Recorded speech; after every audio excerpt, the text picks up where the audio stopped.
Sermon number 110. Pinnacles of Islam. In the name of Allah, the Beneficent, the Merciful.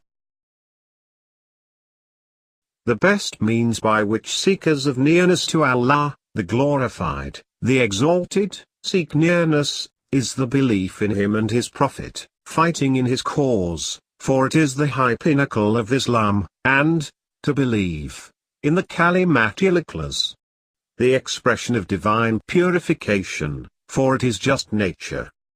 And the establishment of prayer, for it is the basis of community, payment of zakat, Islamic tax, for it is a compulsory obligation, fasting for the month of Ramadan, for it is the shield against chastisement, the performance of Hajj of the house of Allah, that is Kaaba, and its Umrah, other than annual visit, for these two acts banish poverty and wash away sins.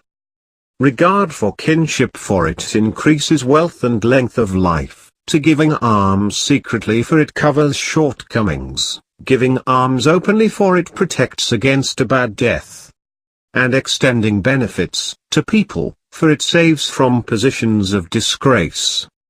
Go ahead with the remembrance of Allah, for it is the best remembrance, and long for that which He has promised to the pious, for His promise is the most true promise.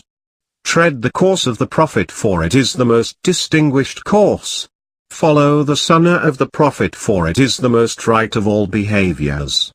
Learn the Quran, for it is the fairest of discourses, and understand it thoroughly, for it is the best blossoming of hearts. Seek cure with its light, for it is the cure for hearts. Recite it beautifully, for it is the most beautiful narration.